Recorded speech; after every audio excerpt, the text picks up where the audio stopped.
शाम ढलने को थी, सभी आगंतुक धीरे धीरे अपने घरों लौटने को थे। तभी बीरबल ने देखा कि एक मोटा सा आदमी शर्माता हुआ चुपचाप एक कोने में खड़ा है। बीरबल उसके निकट आता हुआ बोला, लगता है तुम कुछ कहना चाहते हो। बेहिचक कह डालो जो कहना है, मुझे बताओ तुम्हारी क्या समस्या है। मैं मोटा व्यक्ति सा गुस्सा हुआ बोला, मेरी समस्या ये है कि मैं पढ़ा लिखा नहीं हूँ। मैंने अपनी शिक्षा पर ध्यान नहीं दिया, जिसका मुझे खेद है। मैं भी समाज में सर उठाकर सम्मान से जीना चाहता हूँ, पर अब नहीं लगता कि ऐसा कभी हो पाएगा। नहीं, कोई देर नहीं, ऐसा जरूर होगा यदि तुम हिम्मत न हारो और परिश्रम करो। तुम में भी योग्यता है, बीरबल ने कहा, लेकिन ज्ञान पाने में तो सालों लग जाएंगे। मोटे आदमी ने कहा, मैं इतना इंतजार नहीं कर सकता।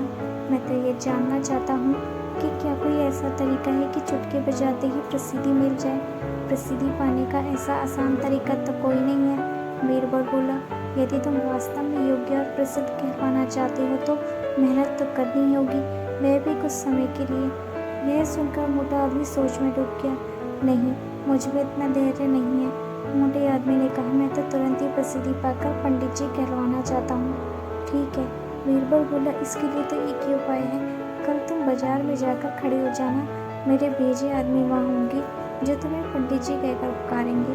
वे बार बार जोर से ऐसा कहेंगे, इससे दूसरे लोगों का ध्यान इस ओर जाएगा, वे भी तुम्हें पंडित जी कहना शुरू कर देंगे।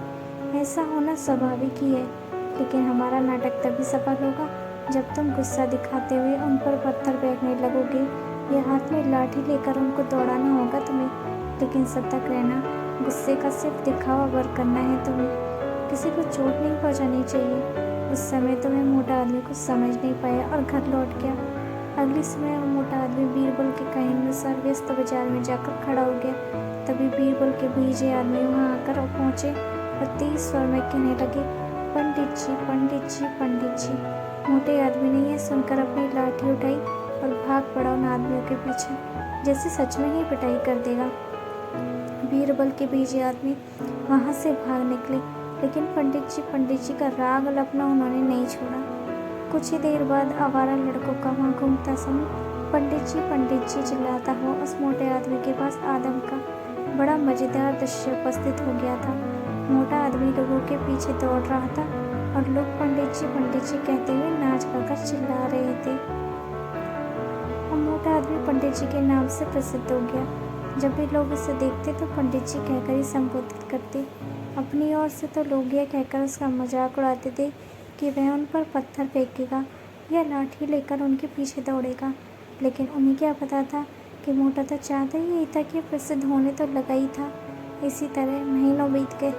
मोटा आदमी भी थक चुका था।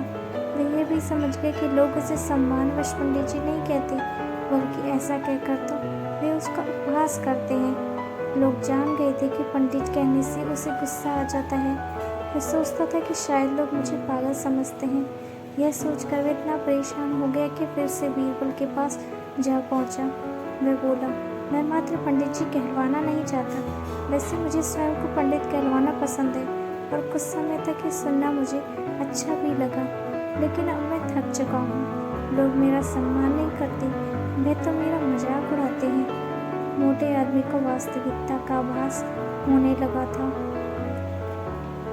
मोटे आदमी को यह कह अधिक बीरबल हंसता हुआ ये बोला, मैंने तो तुमसे पहले ही कह दिया था कि तुम बहुत समय तक ऐसा नहीं कर पाओगे। लोग तुम्हें यह सब कैसे कह सकते हैं जो तुम हो ही नहीं। क्या तुम उन्हें मूर्ख समझते हो? जाओ, अब कुछ समय किसी दूसरे शहर में जाकर बताओ। जब लौटो तो लोगों को नज़रअंदाज कर देना जो तुम्हें पंडित जी कहकर पुकारे। एक अच्छे सभ्य व्यक्ति की तरह आचरण करना।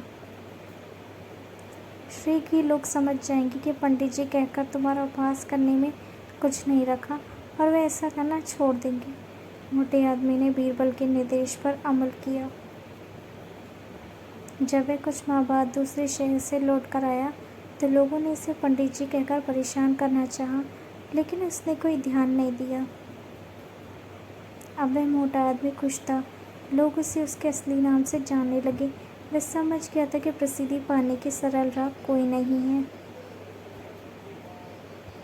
दोस्तों, अगर आपको ये कहानी अच्छी लगी हो तो चैनल को लाइक, सब्सक्राइब और फॉलो कीजिएगा। Thank you so much for watching.